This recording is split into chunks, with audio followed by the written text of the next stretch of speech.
Hello students, community health nursing fourth year के unit 2 में जो नेशनल हेल्थ पॉलिसी है, अपन लास्ट क्लास में नेशनल हेल्थ पॉलिसी जो देखे थे 2002।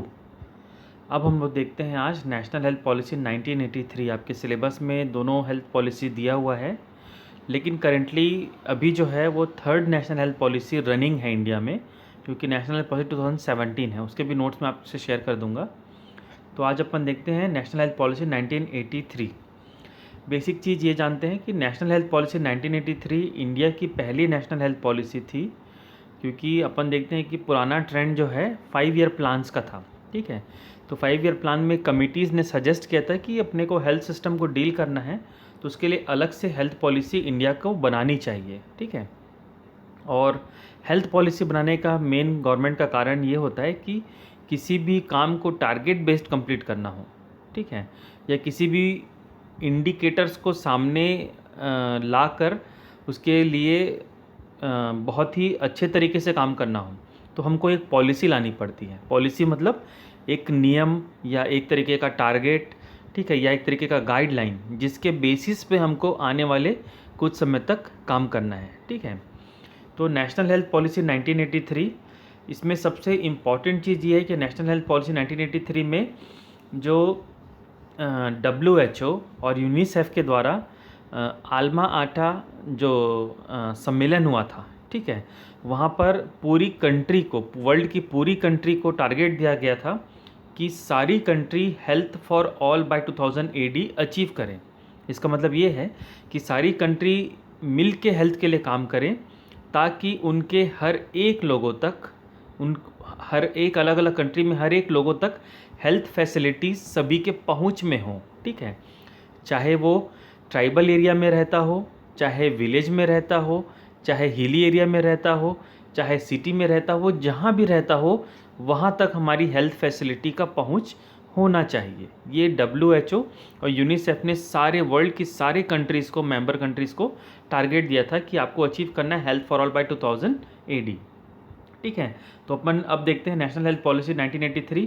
हम लोग इससे कुछ खास फीचर्स को ही देखेंगे, बहुत सारे चीज़ें हैं इसमें, लेकिन हम लोग कुछ खास फीचर को ही देखेंगे, क्योंकि ये जो पॉलिसी है वो पुरानी पॉलिसी है, करेंटली थर्ड पॉलिसी चल रही है। ठीक है, स्टार्टिंग करते हैं national health policy 1983। To attain the objective health for all by 2000 AD, the union ministry of health and family welfare formulated national health policy 1983। ठीक है, जैसे कि मैंने आपको बताया कि WHO और यूनिसेफ ने सारे कंट्री को टारगेट दिया था कि health for all by 2000 AD, ठीक है, सभी को अचीव करना है। इस टारगेट को ध्यान में रखते हुए नेशनल हेल्थ पॉलिसी इंडिया में 1983 में लॉन्च की गई थी। ठीक है, द नेक्स्ट है की elements of national health policy 1983। इसके क्या खास फीचर्स थे, क्या खासियत थी इस हेल्थ पॉलिसी में, या किस ओर ये केंद्रित थी, ठीक है, कि या किस चीज़ के लिए ये बेसिकली बनाई गई थी। तो सबसे पहला चीज़ है creation of greater awareness of health problem in the community and means to solve the problem by the community. ठीक है, कम्युनिटी हेल्थ नर्सिंग में बेसिकली हम लोग पढ़ते भी हैं कि our health is in our own hand. ठीक है, हमारा हेल्थ जो है वो हमारे खुद के हाथ में है। तो गवर्नमेंट चाहती थी कि ज़्यादा से ज़्यादा लोगों को क्या किया जाए, अवेयर किया जाए हेल्थ प्रॉब्लम्स के लिए। ठीक है, इसके पहले तक गवर्नमेंट जो है 1983 के अगर पहले देखा जाए तो कम्युनिकेबल डिजीज़ को ही डील कर रही थी कम्युनिटी लेवल पर, केवल मलेरिया, ट्यूबरकुलोसिस, है ना, ये सब चीज़ों पे, डेंगू या दूसरे जो सीजनल कम्युनिकेबल डिजीज़ होते हैं उसको ज़्यादा डील करने पे फोकस लगाई हुई थी कम्युनिटी बेसिस पे।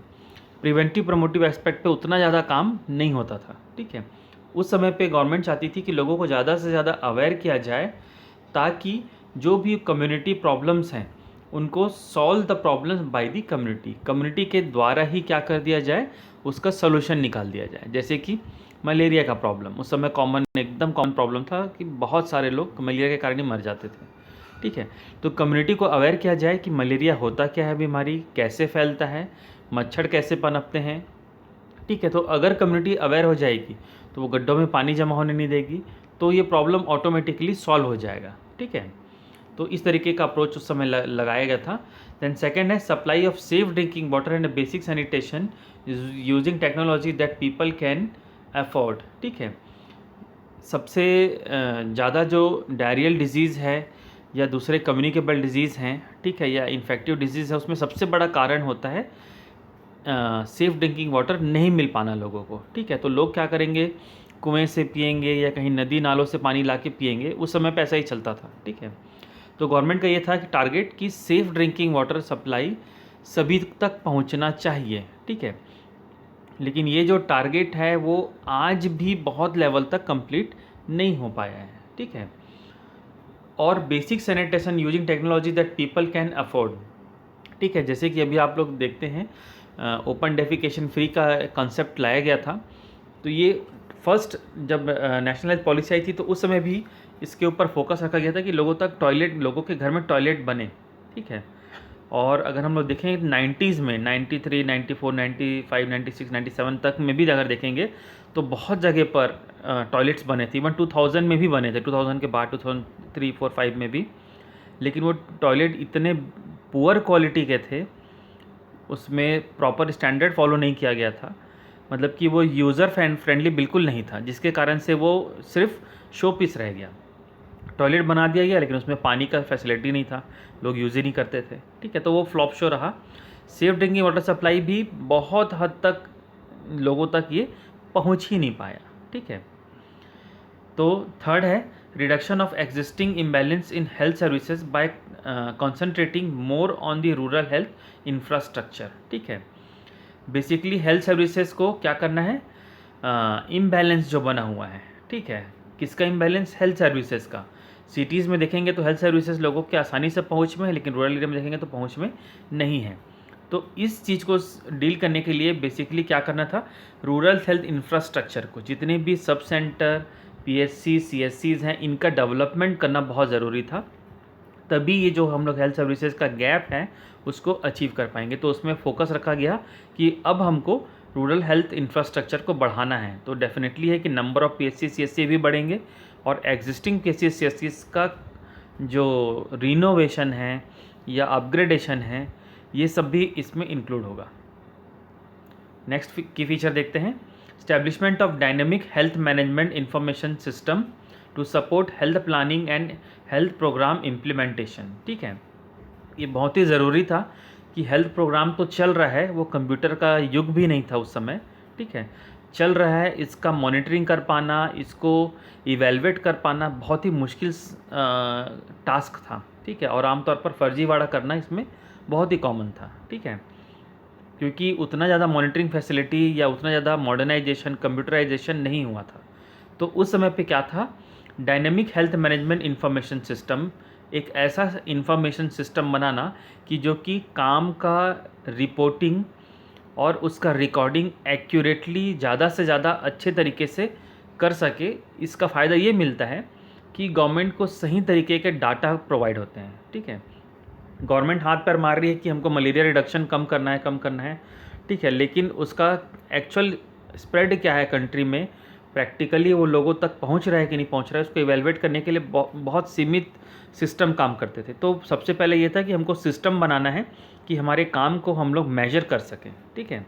द नेक्स्ट है provision of legislative support to health protection and promotion, ठीक है। हमको क्या करने पड़ेंगे, अपने हेल्थ के लिए, कंट्री के लोगों के हेल्थ के लिए बहुत सारे लेजिस्लेशन लाने पड़ेंगे, बहुत सारे कानून लाने पड़ेंगे। फूड सेफ्टी कानून लाने पड़ेंगे, ठीक है। फूड अडल्ट्रेशन कानून लाने पड़ेंगे। ड्रग एंड कॉस्मेटिक एक्ट में बदलाव करना पड़ेगा, ठीक है। और राइट फॉर ट्रीटमेंट का एक्ट लाना पड़ेगा, ठीक है। तभी क्या हो पाएगा, लोगों तक सर्विसेज पहुंच पाएंगी।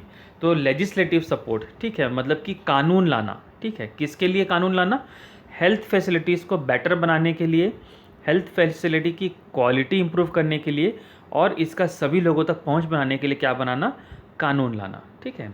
देन है next concern action to combat widespread malnutrition, ठीक है। सबसे बड़ा कारण था मोर्टेलिटी का, इन्फेंट मोर्टेलिटी का और मैटरनल मोर्टेलिटी का, वो था माल न्यूट्रिशन, ठीक है। हमारे कंट्री में लोग उतना फूड असेस नहीं कर पा रहे थे कि उन लोग अच्छे तरीके से उनका न्यूट्रिशनल स्टेटस बने, ठीक है। इसके बहुत सारे कारण हैं, lack of education, lack of resources भी हो सकते हैं, lack of socio economic condition भी हो सकता है, लेस स्टेटस ऑफ वुमेन भी हो सकता है, ठीक है। बहुत सारे इश्यूज़ थे इसको। तो गवर्नमेंट चाहती थी कि हम लोग जो माल न्यूट्रिशन है इसका स्प्रेड जो है वो बढ़ते जा रहा है। माल न्यूट्रिशन कम्युनिकेबल डिजीज़ नहीं है, लेकिन इसके आंकड़े कभी कम ही नहीं हो रहे हैं, बढ़ते ही जा रहे हैं, हमेशा बढ़ते ही जा रहे हैं। इवन ये 1983 हो गया से लेके अगर आज भी अगर आप देखोगे, ठीक है, ऑलमोस्ट 38 ईयर में भी देखोगे, तब भी माल न्यूट्रिशन इंडिया में बड़े पैमाने पर फैला हुआ है, ठीक है। ख़ास तौर पर हार्डकोर एरिया जैसे कि ट्राइबल एरियाज़ में, अपने छत्तीसगढ़ भी अगर देखेंगे तो यहाँ पर भी माल न्यूट्रिशन के केसेस बहुत ज़्यादा हैं और ढेर सारे ऐसे डिस्ट्रिक्ट्स आते हैं अपने छत्तीसगढ़ में जो कि हाईली माल न्यूट्रिशन अफेक्टेड हैं, ठीक है। तो गवर्नमेंट चाहती थी कि कॉम्बैट किया जा सके माल न्यूट्रिशन को, ठीक है। इसके लिए क्या एक्शन प्लान बाद में आया, मिड डे मील स्कीम आया, ठीक है। फिर सप्लीमेंट न्यूट्रिशन प्रोग्राम आया, जिसके ज़रिए गवर्नमेंट चाहती थी कि इसको कॉम्बैट किया जा सके और राशन में भी काफ़ी ज़्यादा गवर्नमेंट के साइड से जो राशन का फ्लो था उसको भी इंक्रीज़ किया गया। देन है next one, research is alternative method of health care delivery and low cost health technologies, ठीक है। ये वो समय था जब रिसर्च एक्टिविटीज़ इंडिया में उतनी ज़्यादा बड़े पैमाने पर हेल्थ सेक्टर पे नहीं थी, ठीक है। शुरू से चला आ रहा है, ठीक है। जितने भी आप कमेटीज़ देखेंगे, Bhore committee, Mudaliar committee, Chadha committee, ठीक है, करतार सिंह कमेटी, तो कई सारे कमेटीज़ ने रिसर्च पर ज़्यादा ध्यान देने के लिए बोला है। रिसर्च से फ़ायदा ये होता है कि कंट्री का करंट हेल्थ स्टेटस और हेल्थ प्रॉब्लम को ज़्यादा बारीकी से हमको समझने का मौका मिलता है, ठीक है। तो जितना ज़्यादा रिसर्च होगा, जितनी ज़्यादा नई चीज़ें फाइंडिंग सामने आएंगी, उतना ज़्यादा इसका अच्छा सॉल्यूशन गवर्नमेंट बना सकती है। तो गवर्नमेंट ये ट्राई करी कि रिसर्च एक्टिविटीज़ को बढ़ाया जाए ताकि हम लोग लो कॉस्ट हेल्थ टेक्नोलॉजीज़ को एडॉप्ट कर सकें, ठीक है। रिसर्च से क्या होता है, हमको फ़ायदा ये मिलता है कि पता चला हम लोग काम कर रहे हैं बहुत ज़्यादा नॉन कम्युनिकेबल डिजीज़ के लिए और अचानक से बैकडोर से कम्युनिकेबल डिजीज़ पीछे से आ गया, ठीक है, जिसके बारे में हम लोग कभी सोच भी नहीं पाए थे क्योंकि रिसर्च एक्टिविटी होती नहीं थी, प्रॉपर डाटा कलेक्शन होता नहीं था, ठीक है। तो प्रॉब्लम हम लोग एक प्रॉब्लम के ऊपर इतना ज़्यादा कॉन्सेंट्रेट कर दिए कि दूसरे प्रॉब्लम्स को हम लोग जब वो आ रहा था तो हम लोग समझ नहीं पाए, ठीक है। तो जितना ज़्यादा रिसर्च होगा उतना ज़्यादा नए चीज़ पता चलेंगे, उतना ज़्यादा प्रॉब्लम का आइडेंटिफिकेशन होगा और उसका सॉल्यूशन होगा। देन है next, greater coordination in different system of medicine, ठीक है। ये बहुत ही इंडिया में कंट्रोवर्शियल टॉपिक रहा है कि आमतौर पर जो हमारे हेल्थ सिस्टम है उसमें डिफरेंट सिस्टम ऑफ मेडिसिन को ज़्यादा प्राथमिकता नहीं दिया गया है। एलोपैथी को बहुत ज़्यादा प्राथमिकता दिया गया है, लेकिन दूसरे सिस्टम ऑफ मेडिसिन को, जो अपने इंडिजिनस सिस्टम ऑफ मेडिसिन है, उसको ज़्यादा इंडिया में उतना ज़्यादा वैल्यू नहीं दिया गया है। जैसे आयुर्वेदा है, सिद्धा है, यूनानी है, होम्योपैथी है, ठीक है, योगा है, ये सब चीज़ों को। तो गवर्नमेंट चाहती थी कि अच्छा कोऑर्डिनेशन बने दूसरे सिस्टम ऑफ मेडिसिन के साथ भी और लोगों के पास चॉइस अवेलेबल हो कि वो कौन सा सिस्टम ऑफ मेडिसिन से ट्रीटमेंट करवाना चाहते हैं, ठीक है। तो ये पूरे हमारे NHP 1983 के की एलिमेंट्स से बेसिकली इसी के बेसिस पर पॉलिसी रन किया गया था, ठीक है। अब अपन देखते हैं ऐसे कौन से फैक्टर्स थे जो कि इंटरफेयर करते थे इसके प्रोग्रेस को, ठीक है। Factor interfering with the progress towards health for all, ठीक है। क्या क्या फैक्टर्स थे, insufficient political commitment to the implementation of health for all, ठीक है। फैक्टर इंटरफेयरिंग, ठीक है, ये अपना हेल्थ फॉर ऑल का टारगेट तो था, ठीक है। जितने भी NHP 1983 के जो भी टारगेट्स रखे गए थे उसको अगर हमको फुलफ़िल करना है तो उसके लिए हमको क्या क्या फैक्टर्स अच्छे होने चाहिए या कौन कौन से फैक्टर्स इन्फ्लुएंस कर सकते हैं। तो जिसमें सबसे पहला चीज़ क्या आ रहा है, पॉलिटिकल इनसफिशिएंट पॉलिटिकल कमिटमेंट, ठीक है। ये हेल्थ फॉर ऑल का नारा जो था ये WHO यूनिसेफ के साइड से सारे कंट्री, वर्ल्ड के सारे मेंबर कंट्री को दिया गया था, लेकिन इंडिया में देखने को ये मिला कि पॉलिटिकल कमिटमेंट इसका उतना बड़े पैमाने पर यहाँ पर नहीं रहा, ठीक है। क्योंकि हम लोगों का ध्यान जो था वो बेसिकली डिफेंसिव था अपने कंट्री को और वो डेवलपिंग स्टेज में था कंट्री, तो हम लोग उतना ज़्यादा इसको अहमियत दे के नहीं चले थे हेल्थ फॉर ऑल के टारगेट को, ठीक है, क्योंकि शायद गवर्नमेंट को भी पता होगा कि इस हेल्थ फॉर ऑल का जो टारगेट है उसको अचीव करना बोलने से वो तुरंत नहीं हो पाएगा, क्योंकि इंफ्रास्ट्रक्चर नहीं है हमारे पास, train doctor nurses paramedical staffs नहीं है, तो वो आसानी से चुटकी बजा के 2020 तक हम लोग उसको अचीव नहीं कर पाएंगे, ठीक है, क्योंकि उतनी इकोनॉमी भी इंडिया की उस समय पे नहीं थी। सेकेंड चीज़ क्या फैक्टर था, failure to achieve equity in access to all primary health care elements, ठीक है, फेलियर था किस चीज़ में, to achieve equity in access to all primary health care, ठीक है, इक्वली जो प्राइमरी हेल्थ केयर का डिस्ट्रीब्यूशन लोगों में था वो समान तौर पर इंडिया में नहीं था। शहर में प्राइमरी हेल्थ केयर काफ़ी अच्छे लेवल पर थे, छोटे शहरों में जाएंगे तो क्वालिटी और गिर जाएगी, छोटे कस्बों में जाओगे ब्लॉक में जाओगे तो और गिर जाएगी, और विलेज में जाओगे तो हो सकता है वहाँ पर सर्विसेज ही आपको अवेलेबल ना हो पाए, ठीक है। तो फेलियर था, equally distribution primary health care का नहीं हो पाया, ठीक है।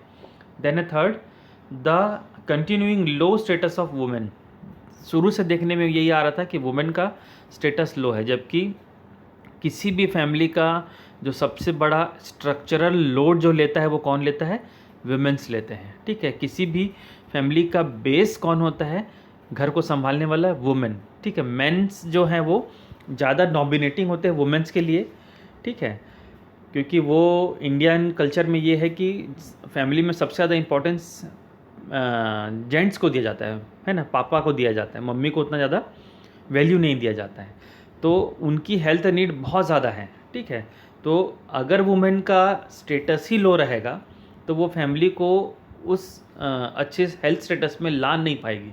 क्यों नहीं ला पाएगी, उसको अच्छा मैटरनल सर्विसेज नहीं मिल पा रहा है, ठीक है, उसका लो स्टेटस उसके घर में ही है, तो उसके बातों का वैल्यू या उसके हेल्थ प्रॉब्लम्स को वैल्यू कभी नहीं दिया जाता, ठीक है। देन है slow socio economic development, India का जो सोशो इकोनॉमिक डेवलपमेंट है वो बहुत ही स्लो है, ठीक है। जब अंग्रेज़ यहाँ से गए तो हमारे यहाँ से सब कुछ लूट के चले गए, ठीक है, जितने भी हमारे सोना था, ठीक है, और जो भी उनके हाथ में मशीनरी थी वो सब क्या कर दिए, वो लेके चले गए, ठीक है।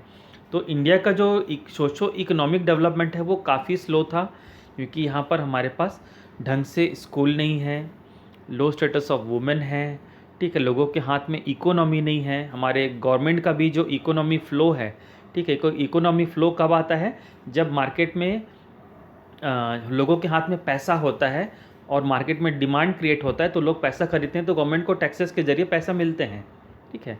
तो वो समय ऐसा था ही नहीं कि लोग के हाथ में उतना ज़्यादा पैसा हो कि वो लोग डिमांड क्रिएट करके सामान बना सके। इवन वो समय ऐसा था कि मैक्सिमम चीज़ जो है इंडिया में बनती नहीं थी, बल्कि एक्सपोर्ट किए जाते थे, मशीनरी आइटम खास तौर पर या गुड्स की चीज़ बात करें तो, ठीक है। एग्रीकल्चर में हम लोग स्ट्रॉन्ग थे, बहुत कम चीज़ें हम लोग को एक्सपोर्ट करना पड़ता था, इंपोर्ट करना पड़ता था।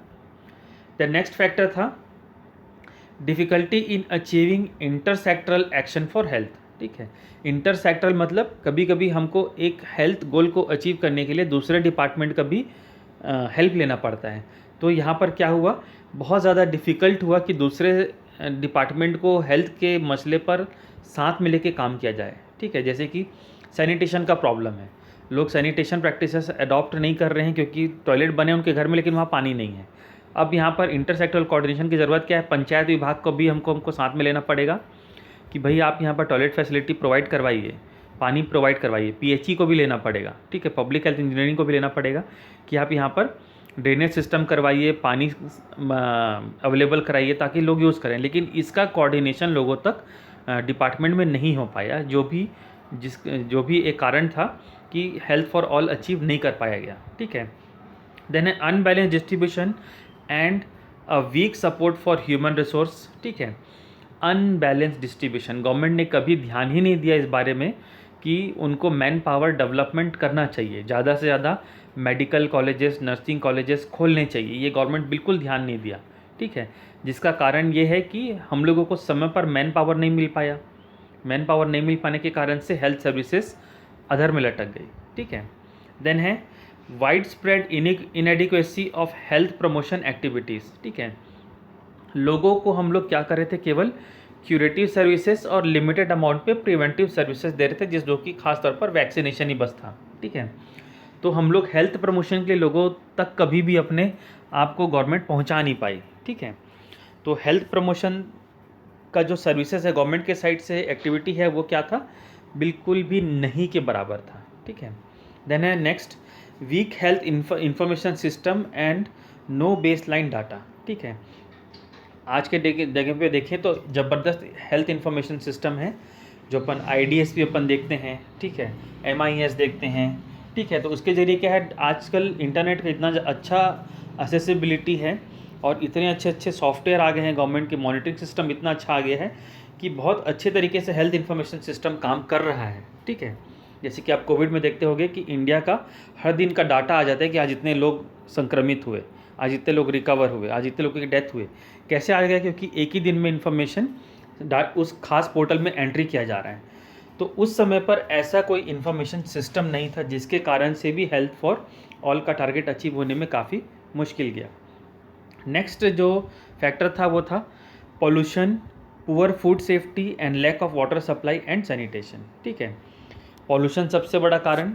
ठीक है, इंडिया एक ग्रोइंग स्टेज में था, हमारे पास कोल बहुत है, मिनरल्स बहुत है, जैसे कि कॉपर हो गया, एल्युमिनियम हो गया, आयरन हो गया। ठीक है, हम लोग ये सब का प्रोडक्शन बहुत ज़्यादा किए, लेकिन सिमिलरली पॉल्यूशन उसके कारण से जो हो रहा है उसका मैनेजमेंट हम लोग नहीं कर पाए। ठीक है, तो पॉल्यूशन बहुत ज़्यादा हुआ, ख़ास तौर पर जहाँ जहाँ पर अर्बनाइजेशन तेज़ी से चेंज हुआ, इंडस्ट्रियलाइजेशन तेज़ी से आया, वहाँ पर पॉल्यूशन बहुत बड़ा कारण बन गया। ठीक है, देन है पुअर फूड सेफ्टी।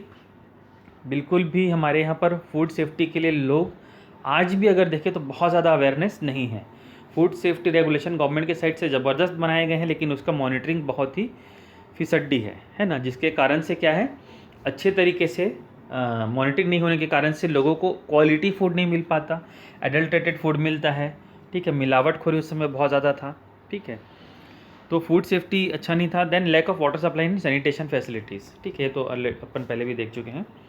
देन है next factor rapid demographic and epidemiological changes. ठीक है, इंडिया क्या है, डेवलप्ड कंट्री नहीं है, वो डेवलपिंग कंट्री है। वो अपने आप को डेवलप्ड कंट्री की कैटेगरी में लाने की कोशिश कर रहा है। अभी भी हम लोग भाग रहे हैं कि हम लोग डेवलप कंट्री बन जाएं, तो अभी भी हम लोग क्या है, डेवलपिंग स्टेज में है। तो जहाँ पर भी डेवलपमेंट होगा मतलब वहाँ पर rapid demographic and epidemiological changes आएंगे। ठीक है, डेमोग्राफिक चेंजेस कैसे आएंगे, जो लोग गांव में रहते थे पहले, जो पहले एक काम करते हैं, पहले जो जंगल में रहते थे, जो वो जंगल से वो थोड़े बाहर आए, ब्लॉक लेवल पर आए, ब्लॉक लेवल वाले लोग शहरों में आए, शहर वाले बड़े शहर गए। तो इसके कारण से क्या हुआ, हर जगह का पॉपुलेशन इंक्रीज़ होने लगा और ज़मीन कम पड़ने लगी, तो एग्रीकल्चर लैंड को उन लोग डाइवर्ट करके हाउसिंग यूज़ के लिए चालू कर दिया, हाउसिंग कॉर्पोरेशंस के लिए। तो डेमोग्राफिक चेंजेस आया तेज़ी से और एपिडेमियोलॉजिकल चेंजेस आया। ठीक है, जो बीमारी गांव में हुआ करती थी अब वो शहर में भी दिख रही है, जो शहर में दिखा करती थी वो गांव में भी हो रही है, या कभी कभी कोई बीमारी ऐसी जो गांव और शहर दोनों तरफ दिख रही है। ठीक है, तो एपिडेमियोलॉजिकल चेंजेस भी हमको देखने को मिले।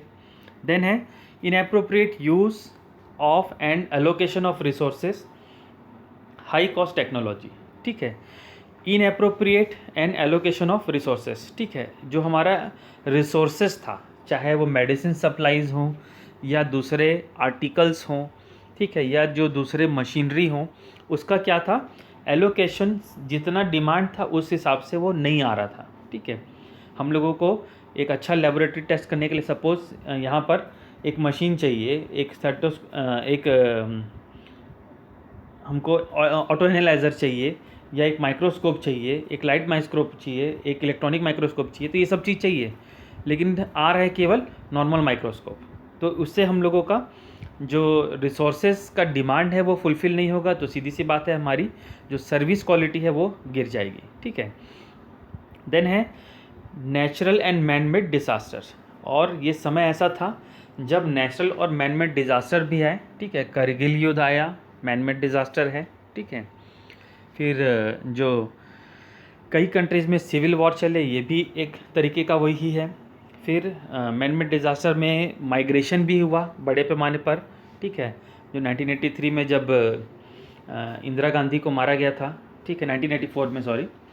फिर राजीव गांधी का डेथ हुआ, तो काफ़ी इसके कारण से दंगे भी हुए थे, लोगों का बड़ा माइग्रेशन हुआ था।